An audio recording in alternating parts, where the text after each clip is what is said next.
बिस्मिल्लाहिर्रहमानिर्रहीम। अस्सलाम वालेकुम नाज़रीन, आप यूट्यूब चैनल देख रहे हैं। मैं इमरान खान हूँ। सबसे पहले मलिक रियाज ने एक स्टेटमेंट दिया है। स्टेटमेंट क्यों दिया, इसके पीछे वजूहात क्या है और अब होने क्या वाला है, और मलिक रियाज के खिलाफ क्यों ये निज़ाम एकदम खड़ा हो गया। ये तो मलिक रियाज के बड़े वफादार थे, मलिक रियाज के पालतू थे सारे के सारे लोग। ये अचानक हुआ क्या, जिस आदमी का टीवी पे नाम नहीं लिया जा सकता था, जिस आदमी को कभी भी कोई पकड़ता नहीं था, जिस आदमी के खिलाफ कभी कोई केसेस नहीं बनते थे, जिस आदमी को सारा निज़ाम ही ओबलाइज करता था, उस आदमी के खिलाफ कैसे हो सकता है। पहले मलिक रियाज का आप स्टेटमेंट सुने, फिर आपको बताता हूँ अंदर की कहानी क्या है। मलिक रियाज ने कहा जी कि मेरा कल भी ये फैसला था, आज भी ये फैसला है, चाहे जितना मर्जी जुल्म कर लो, मलिक रियाज गवाही नहीं देगा। झूठी गवाही मांग रहे हैं ना इमरान खान के खिलाफ, तो मलिक रियाज ने कहा जी मैं तो गवाही नहीं दूंगा। पाकिस्तान में कारोबार करना आसान नहीं है। कदम कदम पर रुकावटों के बावजूद 40 साल खून पसीना एक करके अल्लाह के फजल से बैरिया टाउन बनाया और आलमी सतह की पहली हाउसिंग सोसाइटी का पाकिस्तान में आगाज़ हुआ। मेरे अल्लाह ने मुझे इस्तकामत दी और अपने मेंबर से किए हुए वादे मैंने पूरे किए। अनगिनत रुकावटों, सरकारी ब्लैकमेलिंग ने बाद औक़ात वादों की तकमील में तातुल पैदा किया, लेकिन मेरे रब ने हमेशा मुझे सरखुरू किया। सालों की ब्लैकमेलिंग, जाली मुकदमे और अफसरान की लालच को अबूर किया, मगर एक गवाही की जिद की वजह से बैरून मुल्क जाना पड़ गया। अब मलिक रियाज इससे पहले तो कभी बैरून मुल्क ऐसे नहीं गया, तो ये जाना क्यों पड़ा। मलिक रियाज को ये पता है कि इमरान खान के खिलाफ गवाही ना दी तो अभी तो 70-80 साल के बुजुर्ग उठाए जा रहे हैं, तो मलिक रियाज का भी लिहाज कोई नहीं होगा, इसको भी उठा लिया जाएगा। लिहाजा मलिक रियाज जो पहली दफा पाकिस्तान से निकल गया। इससे पहले बड़े मुकदमे बने, बड़ी चीजें हुई, कभी पाकिस्तान से नहीं निकला। लेकिन ये एक मलिक रियाज ने अपने मुंह से कहा कि एक गवाही की जिद की वजह से बैरून मुल्क मुंतकिल होना पड़ा। मुद्दतों से लोगों की ख्वाहिश थी कि पाकिस्तान ब्रांड को वर्ल्ड क्लास ब्रांड बनाया जाए। अल्लाह ताला के फजल से इसका सबब भी बना, मुझे अल्लाह ने बनाया, और दुबई में बीटी प्रॉपर्टीज का आगाज कर दिया। मलिक रियाज ने वहां प्रोजेक्ट शुरू किया दुबई में बीटी प्रॉपर्टीज का, और वो ये कहते हैं कि दुबई की तरक्की का राज, और फिर आगे शेख मोहम्मद बिन राशिद अल मखतूम उनके विजन का जिक्र किया और उनका सारा बताया। फिर उन्होंने कहा जी नैब ने प्रेस रिलीज जो जारी की है, ये ब्लैकमेलिंग का एक नया मुतालबा है, मैं जब्त कर रहा हूं, लेकिन दिल में एक तूफान लिए बैठा हूं। ऐसा ही जुमला आपको याद होगा, नवाज शरीफ ने भी बोला था, लेकिन वो तूफान नवाज शरीफ के दिल के अंदर ही फारग हो गया।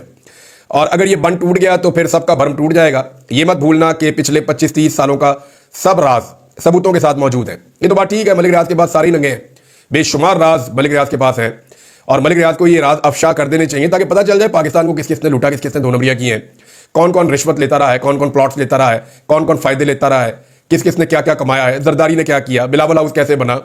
ये बताएं कि नवाज शरीफ के बेटे की प्रॉपर्टी डबल कीमत में क्यों खरीदी। ये भी बताएं कि अलकादर यूनिवर्सिटी की जमीन क्यों दी। जो बताना चाहते हैं बताएं। मलिक रियाज को यह भी बताना चाहिए कि किस किस ऑफिसर ने उनसे क्या क्या लिया, और कौन कौन सा ऑफिसर रिटायरमेंट से पहले ही मलिक रियाज के लिए काम कर रहा था, और वो जैसे ही रिटायर हुआ वो मलिक रियाज का मुलाजिम कैसे बन गया। ये बहुत सारे ब्यूरोक्रेट्स हैं, जर्नैल हैं, ब्रिगेडियर्स हैं, और बहुत सारे लोग हैं, ये सारे मलिक रियाज के मुलाजिम बन जाते थे नौकरियों से फारिग होने के बाद। बहुत सारे लोग ऐसे हैं। तो ये मलिक रियाज साहब को सारा राज खोलना चाहिए। उन्होंने कहा जी बैरिया टाउन पाकिस्तान का कामयाब तरीन प्रोजेक्ट बना, और अब बीटी प्रॉपर्टीज जो दुबई है वो भी बहुत कामयाब होगा। अब वो ये कह रहे हैं कि दर्जनों मुल्कों से सरमायाकार जो है वो दुबई में आने वाले इस प्रोजेक्ट में दिलचस्पी का मुजाहरा कर रहे हैं, और 25 करोड़ पाकिस्तानियों को इस प्रोजेक्ट पे फख्र होना चाहिए। और इनकी कंपनी दुनिया के सबसे शफाफ, सबसे ईमानदार निज़ाम ने, यानी आलमी सतह के मुकाबले के लिए एक आलीशान मनसूबे के लिए चुना गया है। यानी दुबई के अंदर इनकी कंपनी चुनी गई और वहां पर एक बेहतरीन मनसूबा अपना कर रहे हैं, इस अज़म के साथ कि हमारा जीना मरना पाकिस्तान के लिए था और हमेशा रहेगा। अपने पाकिस्तानी भाइयों बहनों को यकीन दिलाते हैं कि हमने पाकिस्तान समेत दुनिया के हर मुल्क के कानून की पासदारी की है, हमेशा करते रहेंगे। मलिक रियाज ना तो किसी के खिलाफ इस्तेमाल होगा और ना ही किसी से ब्लैकमेल होगा। इंशाल्लाह दुबई प्रोजेक्ट कामयाब भी होगा और दुबई समेत पूरी दुनिया में पाकिस्तान की पहचान बनेगा। अब जरा आप समझें कि ये मामला क्या है। हुआ यह है कि नैब ने कह दिया है और हुकूमत ने भी ये कहना शुरू कर दिया है कि जनाब मलिक रियाज के खिलाफ हम दुबई में जाएंगे, क्योंकि मलिक रियाज दुबई के अंदर एक बहुत बड़ा कोई प्रोजेक्ट कर रहे हैं, और ये प्रोजेक्ट वहां पे इसलिए नहीं कर सकते कि पाकिस्तान के अंदर इन्होंने करप्शन की हुई है और यहां पे इनके मामला साफ सुथरे नहीं है। लिहाजा हम दुबई की गवर्नमेंट को राब्ता करेंगे और ये प्रोजेक्ट रोकेंगे। अब इसकी वजह क्या है, जरा चंद चीजें आप समझ लें। मलिक रियाज जब तक पाकिस्तान के अंदर कारोबार करता रहा, पाकिस्तान के अंदर ब्यूरोक्रेट्स की, एस्टेब्लिशमेंट के अंदर जो लोग हैं उनकी, हुकूमतों के अंदर जो लोग हैं उनकी चांदी होती रही। यानी मलिक रियाज के अगर आप मुलाजमीन की तादाद देखें तो आपको बहुत सारे ऐसे लोग मिलेंगे जो जनरल हैं, जो कर्नल हैं, जो ब्रिगेडियर हैं, रिटायर्ड, वो वहाँ पे काम करते रहे हैं। हत्ता कि कुछ लोग छुट्टियाँ लेकर भी मलिक रियाज साहब के लिए खिदमत सर अंजाम देते रहे हैं, और दीगर सोसाइटीज़ के लिए भी खिदमत सर अंजाम देते रहे हैं। बहुत सारी पाकिस्तान में ऐसी हाउसिंग सोसाइटीज़ हैं जिनके अंदर जो लोग काम करते हैं वो रिटायर अफसरान होते हैं और बाकायदा उनके दफातर होते हैं। मैं कुछ से मिला भी हूँ। तो पाकिस्तान के अंदर ये एक ट्रेंड है कि फौजी रिटायर अफसरान को हाउसिंग सोसाइटीज़ के अंदर मुलाजमत दी जाती है, और ये ट्रेंड जो है मलिक रियाज साहब ने शुरू किया था। तो एक तो बेनिफिट ये था। दूसरा, मलिक रियाज साहब ने सबकी जेबें भरी है। मलिक रियाज का जिसने रास्ता रोका, मलिक रियाज ने रास्ता बनाने के लिए जो उसने चाहा उसको दिया, और अपना काम वो निकालते रहे। ब्यूरोक्रेट को पैसे खिलाए, सियासतदानों को पैसे खिलाए, जर्नैलों को, जजों को पैसे खिलाए, सबको पैसा खिलाया मलिक रियाज ने, और मलिक रियाज के पास ये राज मौजूद है। अब इन राजों को छुपाने से क्या फायदा। पाकिस्तान का अगर मलिक रियाज ने भला करना है तो दुबई में प्रॉपर्टी या कोई एक प्रोजेक्ट बना के वो भला नहीं हो सकता। वो भला हो सकता है कि वो पोल खोल दें सबको और बताएं किस किस ने पाकिस्तान को कैसे कैसे लूटा और किस किस को रिश्वत लेने की आदत है, किस किस को कमीशन लेने की आदत है। तो मलिक रियाज साहब अगर ये पोल खोल देना तो ये कोई 500-700 ब्यूरोक्रेट और ये सियासतदान और ये एस्टेब्लिशमेंट के लोग ये सारे बीच में आ जाएंगे। कम से कम कौम को पता तो चल जाएगा कि कौन कौन खाऊ है और किस किस ने पाकिस्तान को लूटने के लिए ये गेम की है। मलिक रियाज के पास वाकई बड़े राज है, मलिक रियाज वो राज बता सकता है, लेकिन वो बता नहीं रहा और वो ये कह रहा है मैंने कम कर दो, क्योंकि पाकिस्तान में भी मलिक रियाज ने काम किया है और यहाँ पे जो रुकावट आई है उसको चाहे पैसे दे के जो भी करके तलक लगा के कुछ भी करके उसने अबूर किया है और अब वो पाकिस्तान से बाहर भी दुबई में प्रोजेक्ट कर रहा है। प्रॉब्लम क्या आ रही है? नंबर एक, सोने का अंडा देने वाली मुर्गी पाकिस्तान के कब्जे से बाहर चली गई है। बहुत सारे लोग जिन्हें सोने का अंडा खाने का शौक था वो मुर्गी अब दुबई में चली गई, अब वहां पे अंडे दे रही है। लिहाजा वहां पे जाके इनको नौकरियां नहीं मिल सकती, वहां पे जाके ये कारोबार नहीं कर सकते, वहां पे जाके मलिक रियाज को ब्लैकमेल नहीं कर सकते, वहां पे जाके उससे पैसे नहीं ऐंठ सकते। नंबर एक ये है। नंबर दो, प्रॉब्लम एक और है। मलिक रियाज क्योंकि पाकिस्तान का सबसे बड़ा प्रोजेक्ट कर रहा था और पाकिस्तान के अंदर इस वक्त लोगों का एतमाद खत्म हो रहा है, तो जितने भी इन्वेस्टर्स होते हैं उनमें बड़ी तादाद उन इन्वेस्टर्स की होती है जो ओवरसीज होते हैं। यानी ओवरसीज पाकिस्तानी बहुत बड़ी मिकदार में पैसा डालते हैं रियल एस्टेट के बिजनेस में। ये पूरी दुनिया में डालते हैं लेकिन ज्यादा पैसा वो पाकिस्तान में ले आते थे। ये नहीं उन्हें बताया जाता था कि ये नई सोसाइटी लॉन्च हो रही है या इसका नया ब्लॉक आ रहा है, इस वक्त प्लॉट की कीमत ये है, 2-3 साल में ये प्लॉट की कीमत दुगनी है उससे ऊपर चली जाएगी। तो ओवरसीज पाकिस्तानी अपना एक्स्ट्रा पैसा मुंतकिल कर देते थे पाकिस्तान में और ये प्लॉट्स या इनकी फाइलें खरीद लेते थे। बाद में वो कीमत बढ़ती थी तो वो जो ओवरसीज पाकिस्तानी है बाद उन्हें फायदा होता था, बाद कई सोसाइटियां उनको धोखा भी दे देती थी। वो बेचारे प्लॉटों के पीछे पीछे भागते रहते थे, फाइलें लेके ख्वार भी होते रहते थे और बाद जो है, और डेफिनेटली ये फायदा जो है वो जो रियल एस्टेट का बिजनेस करने वाले लोग हैं उनको ये फायदा होता था। और पैसा क्योंकि पाकिस्तान में आता था तो जब टैक्स कलेक्शन होती थी वो पैसा पाकिस्तान में भी आ जाता था। ये डीएचए भी है, ये बैरिया भी है, ये अलीम खान की सोसाइटी भी है, ये और बहुत सारी सोसाइटीज हैं। ये पाकिस्तान में तो दर्जनों सोसाइटी है, लेकिन जो सबसे बड़ा जायंट था इसका वो कौन था? वो मलिक रियाज था। अब मलिक रियाज ने दुबई में एक प्रोजेक्ट शुरू किया है। दुबई प्रॉपर्टी के नुक्ता नजर से दुनिया की सबसे बड़ी मार्केट बन चुका है और मलिक रियाज ने प्रोजेक्ट सिर्फ दुबई में नहीं करना। मैं आपको यह भी बता देता हूं कि मजीद कुछ मुल्कों के मलिक रियाज को दौरे करवाए गए हैं और वहां की हुकूमतों ने बाकायदा मलिक रियाज को कहा कि इत्थे भी प्रोजेक्ट कर लो। एक तो मलिक रियाज के पास एक्सपर्टीज है इस मामले में, दूसरा उनके पास कॉन्टैक्ट्स हैं। ओवरसीज पाकिस्तानी जो है ना वो मलिक रियाज पे इसलिए भरोसा कर लेते हैं कि उन्होंने वहां से पैसा बनाया हुआ कई लोगों ने। अब मामला यह है कि मलिक रियाज ने अगर बाहर प्रोजेक्ट शुरू कर दिए तो पाकिस्तान के अंदर जो रियल एस्टेट का बिजनेस है उसको धचका लगेगा। यानी डीएचए को धचका लग सकता है, अलीम खान की सोसाइटी को धचका लग सकता है और जो सैकड़ों सोसाइटी है उनको धचका लग सकता है। इनमें ज्यादातर लोग जो है वो हुकूमत के साथ शामिल है और हुकूमत के साथ उनके अच्छे ताल्लुकात हैं। लिहाजा पाकिस्तान का रियल एस्टेट नीचे जाएगा अगर मलिक रियाज ने ओवरसीज पाकिस्तानियों के पैसे का रुख दुबई की तरफ मोड़ दिया तो। अब दुबई के अंदर लोगों को जो प्रॉब्लम पाकिस्तान में आते थे लॉ एंड ऑर्डर के या दीगर मसाइल आते थे कि जमीन का कब्जा नहीं मिल रहा या ये प्रोजेक्ट पता नहीं बनना या नहीं बनना, ये वाली कंफ्यूजन तो दूर हो जाएगी। नंबर एक। नंबर दो, मलिक रियाज के साथ उनके पहले ही कॉन्टैक्ट्स हैं तो वो अपना पैसा वहां पे दुबई में मुंतकिल करेंगे। अब इसका फायदा किसको होगा? दुबई को होगा, मलिक रियाज को होगा। इसका नुकसान किसे होगा? पाकिस्तान के अंदर जो रियल एस्टेट का कारोबार करने वाले, चाहे वो इदारे, चाहे वो इंडिविजुअल्स हैं, चाहे वो बोर्ड बने हुए हैं, चाहे वो कंपनीज हैं, ये उनको नुकसान होगा पाकिस्तान में। लिहाजा इन्हें दो चीजें समझ आ गई है। एक तो सोने का अंडा देने वाली मुर्गी हमारे हाथ से निकल के गल्फ में चली गई है और एक जिद के चक्कर में गई है ना। ये उससे चाह रहे थे कि गवाही ले लें इमरान खान के खिलाफ, ने कहा जी मैं नहीं देता, मैंने माजी में किसी के खिलाफ नहीं दी तो मैं आप क्यों दूं, लिहाजा मैं नहीं देता, वो निकल लिए। अब ये जिद जो है वो सोने की मुर्गी जो है अंडा देने वाली वो तो चली गई पाकिस्तान से बाहर। अब दूसरा मामला ये है कि साथ में वो अपने इन्वेस्टर्स भी ले गई। अब जो बाकी अंडे बच्चे होंगे या जो इन्वेस्टमेंट होगी वो सारी वो दुबई की तरफ ले जाएगा। तो पाकिस्तान में रियल एस्टेट वाले बहुत परेशान हैं और इस वजह से ये पंगा इस तरफ को जा रहा है। नाज़रीन, एक और खबर यह है कि एक डॉक्यूमेंट्री बनी है जो वॉइस ऑफ अमेरिका ने बनाई है। वॉइस ऑफ अमेरिका ने जो डॉक्यूमेंट्री बनाई है उसमें कुछ इंकशाफात हैं जो मैं आपके सामने रख देता हूं। वॉइस ऑफ अमेरिका ने तहकीकाती रिपोर्ट बनाई जिसमें उन्होंने ये बताया कि डी चौक में गोली चली थी, ना सिर्फ गोली चली थी बल्कि लोगों को गोलियां लगी हैं और वहां कत्लेआम हुआ है।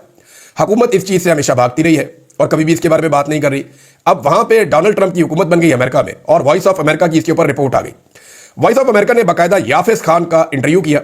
याफिस खान वो शहरी है जिसको जब वो वीडियो बना रहा था तो उसको गोली लग गई थी और उसने क्लेम किया कि मुझे गोली लग चुकी है।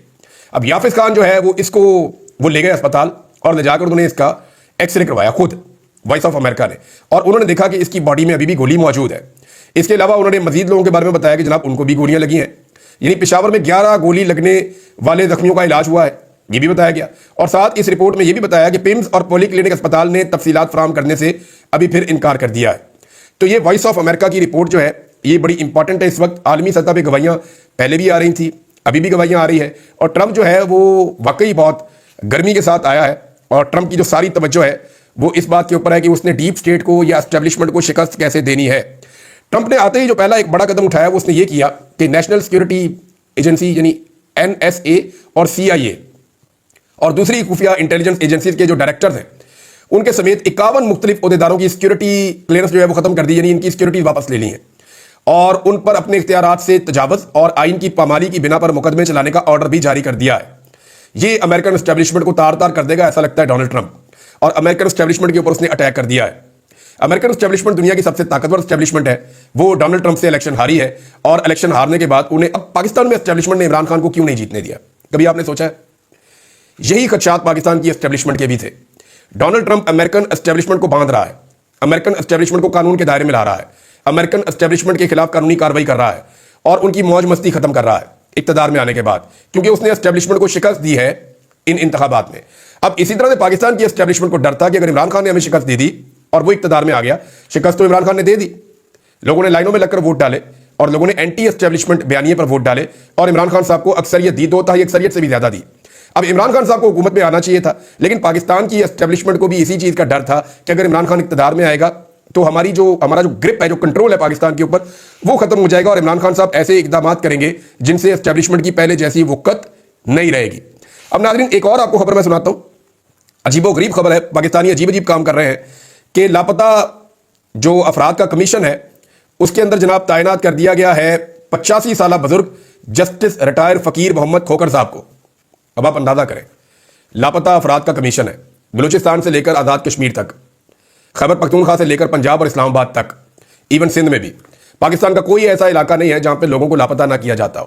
جبری گمشدگیاں پاکستان میں ایک معمول بنتی چلی جا رہی ہیں اور پاکستان کے ریاستی ادارے اس کو ایک ٹول کے طور پہ استعمال کر رہے ہیں کہ جبری طور پہ لاپتہ کرو بندے کو, اور کسی عدالت کے اندر انصاف نہیں ملتا, اس کے گھر والے ڈھونڈتے رہتے ہیں اور اس کو بلیک میلنگ کے لیے استعمال کرتے ہیں, ایک ٹول کے طور پہ استعمال کرتے ہیں, لوگوں کو دبانے کے لیے, لوگوں کی آواز کو دبانے کے لیے اور اختلاف رائے کو کچلنے کے لیے اس کو ایک ٹول کے طور پہ استعمال کیا جاتا ہے. اب 85 سالہ بزرگ کو لگا دیا گیا. میں آپ کو شرط یہ کہتا ہوں کہ یہ جو 85 سالہ بزرگ ہے نا, یہ اکیلے اپنے گھر سے نکلے تو لاپتہ ہو جائے.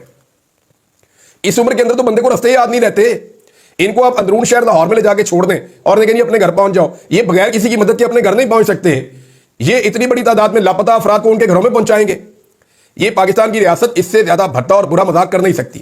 عمران خان صاحب نے آج تعریف کی ہے ایمان مزاری صاحبہ کی, جو لاپتہ افراد کے لیے بہت کام کر رہی ہیں, بڑی کوشش کر رہی ہے. ان کی جتنی تعریف کی جائے کم ہے. اس طرح کے لوگوں کو لگائیں نا آپ, یعنی ایسے لوگوں کو لگائیں جو والنٹیئر کر سکیں اپنے آپ کو, جو درد دل کے ساتھ کام کر سکیں, جو قانون کو جانتے ہوں اور جو قانون کے مطابق آگے بڑھتے جائیں. بہت سارے اور لوگ ہیں, بے شمار لوگ ہیں, بہت ساری تنظیمیں ہیں جو اس کے اوپر کام کر رہی ہیں, بہت سارے ججز ہیں جو اس کے لیے آواز اٹھاتے رہے ہیں, جو حال ہی میں ریٹائر ہوئے ہیں, ان کو آپ لگا سکتے ہیں. لیکن اتنے بزرگ آدمی کو لگانے کے بعد ایکچولی یہ پیغام دیا گیا ہے کہ جناب ہم جو چاہے وہ کرتے رہیں, جس کو چاہے مرضی لاپتہ کرتے رہیں, اور جب کوئی ہم سے جواب مانگے گا تو جواب بھی نہیں ملنا. ایک اور خبر ہے وہ یہ ہے ناظرین کہ پاکستان تحریک انصاف نے مذاکرات کے حوالے سے بڑا کیٹیگوریکلی کہہ دیا ہے کہ اب ہم چوتھا جو مذاکرات کا راؤنڈ ہے اس میں نہیں آئیں گے.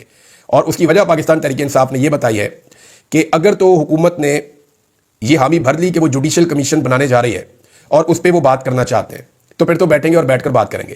لیکن 9 مئی کے حوالے سے اور 26 نومبر کے قتل عام کے حوالے سے اگر حکومت جوڈیشل کمیشن نہیں بناتی اور اس کی حامی نہیں بھرتی تو ہم چوتھے راؤنڈ میں مذاکرات کے نہیں بیٹھیں گے.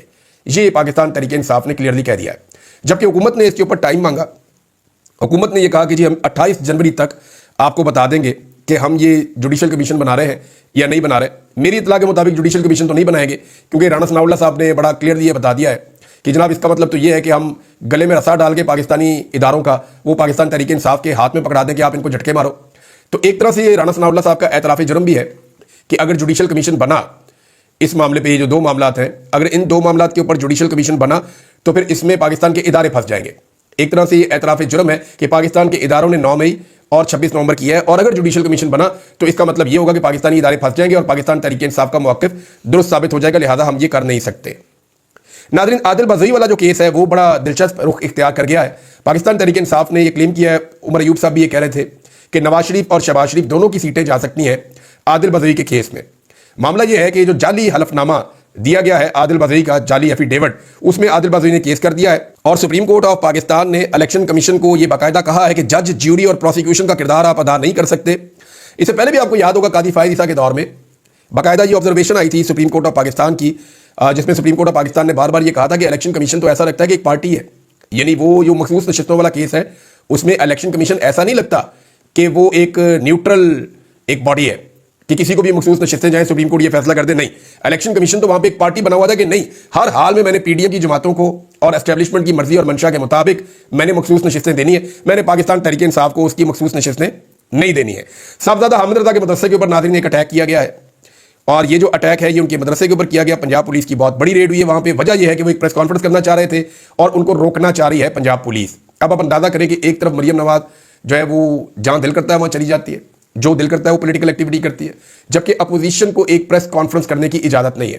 عمران خان کے دور میں اپوزیشن نہ صرف پریس کانفرنس کرتی تھی بلکہ ان کو بھرپور کوریج ملتی تھی, بلکہ وہ جہاں دل کرتا تھا جلسہ جلوس کرتے تھے, جہاں دل کرتا تھا اپنی پولیٹیکل ایکٹیویٹیز کرتے تھے. لیکن عمران خان کی پارٹی کو مریم نواز کی حکومت نے پولیس کے ذریعے سے پوری طرح سے کچلنے کی کوشش کی ہے, اور وہی کیا جو اسٹیبلشمنٹ نے انہیں کہا, یعنی جوتے پالش کرنے کا انہوں نے ریکارڈ قائم کیا ہے.